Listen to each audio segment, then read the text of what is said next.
What is up, everyone?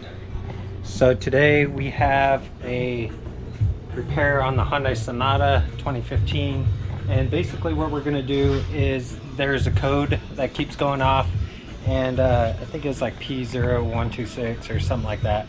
I'll post it somewhere, a picture here, so you can see what that code looks like. But basically it's talking about thermostat, the car's not being able to heat up properly in the right amount of time, so it stays under half of where it tells you your temperature. So you're about, I don't know, maybe 170 160 degrees, and it's telling the computer that something's wrong. So what it recommends doing is doing a few things, or a few checks. One of the checks is the temperature sensor, which is this one here. Okay, there's also the thermostat sensor, or thermostat, which will allow you to regulate coolant back and forth between the engine and the radiator. That could be an issue, and typically that's what it is this or this. Another thing is wiring, like your actual, this is not the harness for it, but your wiring could be messed up. So there's a few different things it tells you to check, but right off the bat, this being a 2015, typically the thermostat would be the most noticeable issue right off the bat, because it does have close to 100,000 miles on it. It's like 80 or 90,000, and then might as well swap this out while you're at it, because it's only 20 bucks or so. So that's the part number. It's 171514, and what this looks like is just your typical little temperature sensor. Okay, we'll show you where that goes. And then your thermostat is a 62192. Okay, and what this does is once it heats up, the springs compress or whatever to let the fluid run through. What you can do to check these, there's a temperature reading at the bottom of this. So in there, this one here says 192 degrees Fahrenheit. So if you have hot water boiling, you can put this in the boiling water and you'll see these springs contract. So that'll tell you like if your thing's working at the right temperature. So boil some water to whatever this is supposed to be, and then check it that way, and then you'll notice like maybe something's binding. So if it's like kicking sideways, which I think over time of it going up and down or whatever, actuating, the copper could get nicks in it, and then it could allow it to hang up sideways, meaning that it would stay open. You would rather this stay open than shut, because if it stays shut, your vehicle will heat up. The older vehicles, you could actually take this out and it'll run fine, but in cold weather you won't be able to heat up your car nearly as fast, or if at all, to a temperature where you know it's going to run efficient. So cold weather, it may still be a problem on older vehicles. Of course, when you purchase your thermostat and stuff, you're gonna leak out antifreeze. You gotta drain it. So what I recommend you doing is do not reuse the antifreeze that you drain out. Okay, just buy some of this. For this vehicle in particular, it takes your regular Prestone antifreeze. I don't recommend you buying anything else besides what the manufacturer specs out. A lot of the like European cars will actually make you buy that pink crap, and that sucks for the vehicle because it starts deteriorating like your hoses, your plastics and stuff like that. But I believe it has like a certain type of film that helps lubricate the O-rings and stuff. Someone with more knowledge on antifreeze could chime in and educate us on that. It's always good to be educated. If you do buy Prestone or antifreeze, that's the regular green stuff, make sure you buy the full synthetic stuff. Don't buy the 50-50, because you're going to just be buying a whole bunch of these things and it's going to be expensive. Buy the full concentrate, pour so much in there, and then add water to it, and then you'll be fine. Okay, so some of the issues that could potentially come with the code as well is your fan continuously running. Some cars have 2 fans, some have 1, but the reason for that code is if it does say, hey, your fan's continuously running and not shutting off, that means that this is cooling down your engine and not allowing your engine to heat up to the right temperature, especially during idle, and it's producing cold air, cooling down your parts that should be warming up, especially on startup. Also, it's going to decrease your fuel mileage with that code, it said. And then of course your thermostat, your temperature sensor, and your wiring harnesses that you want to check that pertain to that code. Also, one thing is, when you take all this stuff apart, check your you know, your air filter. This one had a whole bunch of junk in it. It actually had a whole bunch of leaves down there as well. And if you look up here, there's another filter that's a little bit more coarse, just to stop big things from going in.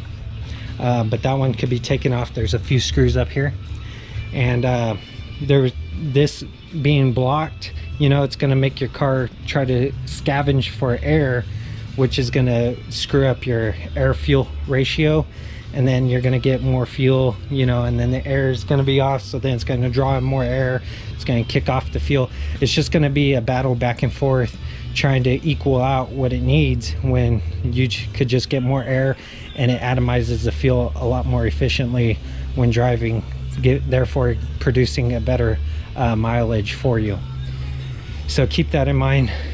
I would definitely change these things at least once or twice a year. If you decide that you don't want to replace it, at least blow it out twice a year to keep it nice and your car running in tip-top shape. Make sure when you put in the filter that the tab is facing you, so that way this thing could clip in, because if not, you won't ever get this thing to lock in. It'll just continuously fall out. Okay, when taking out the rest of your air box, there's going to be a screw here, and they're going to be down there. Okay, and those are both 10 millimeters. Once you get that, you just lift up on this. Be careful, because your hoses are still attached unless you detach all that. Okay, so you have a few ways to take out the antifreeze. Make sure this is cool when you do it, because you will get burned. Okay, so this may or may not work for me. I don't think it's going to work, because as you can see, it's like a little elbow. But I was going to say, if you have a vehicle that's straight down, you could use something like this and pump it, or a vacuum style, like if you're siphoning. Okay, if that doesn't work, you can always take off a hose, or if you look way down there at the very bottom, it's probably hard to see, but that little white thing down there, it's a drain plug. So you untwist that, it's a little wing nut, you untwist that, take it out, and all your fluid will leak. So if you have a vehicle, right, that has this setup, even if you're draining this whole unit down at the bottom, make sure you crack that open so that way it doesn't vapor lock. So if you don't know what your thermostat where your thermostat location is, look for something like this. It's going to be a ball shape with a tube connected to it, and more than likely that's where your thermostat's going to be, no matter what vehicle it is, American or European. And then if you look over here, you just have to match up what it looks like to your temp sensor, and then boom, you'll find the location of your temp sensor. Because if you look at all these other things, you know, these look nothing like the temp sensor itself. Okay, so I mean, you could kind of narrow it down, and your temperature sensor should be in the location where your thermostat's going to be, because that's going to give you the truest reading, because it's closest to where your thermostat's going to open and close. So to get this thing off, you're going to have a bolt up here, over there, and then at the very bottom underneath it. They're going to be 3 number 10s, my bad, that you got to remove. Okay, and then this whole thing will come out. Remember, there's going to be a lot of antifreeze still coming out of it. So if you look here, this is the ball section that I was talking about, the manifold of it. Okay, there's these little tips that you got to be looking out for as far as lining this thing back up. This piece here, you just got to pull this out of the way to remove this, and then keep it in mind the way this is oriented when you put the new one in. It has to go this way, like so. This goes into the engine. Also make sure your gasket is seated properly and it's not hanging off on one side, because this could easily get pulled off. So according to the conversions, 82 degrees Celsius is 179 degrees Fahrenheit. This one, like I said, was 192. Okay, so this is going to make your vehicle run a little bit warmer, but that's the one that they recommend it to replace it. Okay, so when installing your thermostat, it has a little nub on the gasket, so it doesn't matter where this is oriented. The original one has a nub as well. So you go down here, okay, and you'll see this you'll see this housing, and it has a recess here. At the very top up here, you'll feel the little nipple cut out. So rub your finger like this at the top and you'll feel the location of it. I don't think you'll be able to see it. That's as best as I could get you, but right there is the nipple cut out. So you'll see it. That's where you need to line your gasket up with. Okay, that's where that goes. Okay, and then these little nipples sticking out of here, one's going to align with the bottom of this plastic housing down there, and then one's going to align at the very top of this housing somewhere up here. Okay, and as you can see, there's the nipple. So one thing we're going to do is swap out the new gasket with the old one because it was creating a leak. This part right here was rolling inside because that little tit right there is too big compared to that one. So the OEM one has a little tiny spike sticking out where this locates. The old one doesn't, and this gasket's a little bit looser on the old one. The gasket's a little bit tinier on the new one than the old one. Also, this little breather right here, you want to make sure it's at the same angle as this breather was as well. So see how that offset is? Do the same for that, so that way it burps. Okay, so remember not to over tighten this, those 3 screws. So this is going to go on the outside and then the screw goes through it. So the screw adheres this one and this pipe straight through on that top bolt. Make sure you tighten it snug. Once you tighten it snug, give it about an 1/8 inch crank over and you'll be fine. If you tighten it too tight, you'll crack this plastic. It's only plastic. It's not like the older vehicles where it's cast iron or casted aluminum or whatever it is. Okay, so keep that in mind. So once you tighten that all up and you reassemble everything, what I'll usually do is I'll run it, turn everything on, and then check for leaks in this location. So you don't have to necessarily bolt together your whole airbox if you can't see it, or at least leave the top of this off so that way you could look down in there and see if there's any leaks. Okay, I do recommend cleaning up the stuff that spilled out earlier by blowing it off, wetting it, or whatever you have to do to get it out of there, so that way you can see if it's a leak. There's a leak there. For this other one right here, all you do is take your needle nose pliers and pull up on that little pin or that little retaining clip, and then pinch this to get it off and then replace it that way. Okay, so this was just sitting in there. I used some pliers to get this out, to pop it out.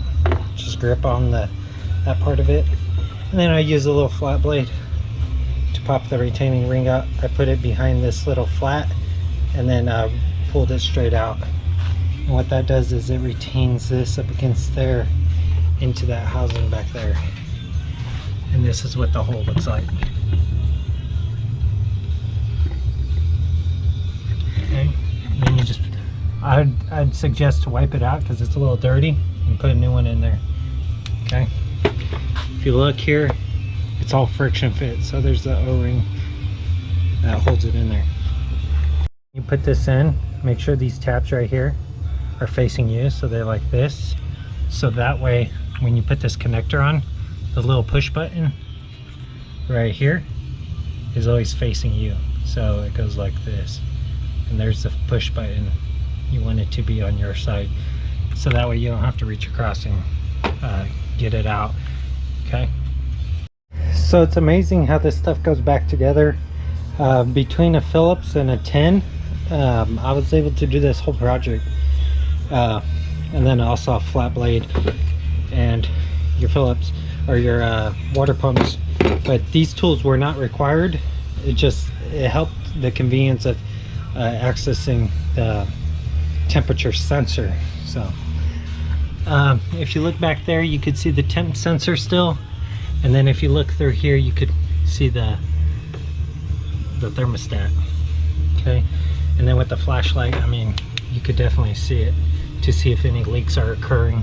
Okay, so once all this is done, when you fill up your coolant, you know, each vehicle may be a little bit different, but I'd say put about 3/8 of your antifreeze in there, or a quarter of the antifreeze in there, fill it up with water, start your vehicle, and you'll leave the lid off and you'll see this bubbling and go down. That's because it's bleeding all the air out of the system. You want to see the air bubbles go down. Once it goes down, add a little bit more and a little bit more, and then eventually it's going to be about to the top of this little lip, and then this is the overflow. Okay, so you don't want to go past that, and then once you're done, turn off your vehicle, cap it, and you'll be good. I would let it run for about 5 minutes, so that way you're sure most of your air pockets come out. Once you drive it, your car is going to be moving back and forth, and there may be an air bubble trapped somewhere in there, so that could drop it, you know, an 1/8 inch on this fill spout. So you'll be like right here, it may drop it somewhere down here. Okay, and then you'll come back and refill it. So keep an eye on that. Or what you can do is, once you bleed it, you could put coolant in your overflow reservoir, like this one says full, and you'll see it suck it away from that if need be. Okay, creates like a little vacuum and pulls it back and forth. All right, so keep that in mind. So as you pour the antifreeze in, as you can see, it's bubbling because it's sucking it down. Just don't pour too much because it'll overflow, and then mix it with water. As your vehicle runs, it'll slowly suck it down. Another reason why you want to get full concentrate is because, like what happened to me, there was a leak. I had to fix it. I swapped the gaskets with the old one, and I still was able to use some more of my antifreeze. If you bought the 50/50, all of it would have went in here. You would have put another one in there, and then you would have had to buy some more because you would have leaked out all of it. Because taking that back off would have released half of your antifreeze in your engine. Okay, so the fan's spinning down there. You can see it rotating. There's no leaks down in there. I double checked it after I swapped the gasket. We come around to the good side, and you see that the temperature's low. It crept up to halfway and then kicked off because we're not driving it, so keep in mind it's on idle. So you'll only see the true specs when you actually drive it. So that's that, and that's going to complete today's video. If you like this video, if it was helpful for you, definitely give it a thumbs up. It's greatly appreciated. If you want to see content like this and other content I'll be posting in the near future, definitely consider subscribing. Until next time, I'll see y'all in the next one.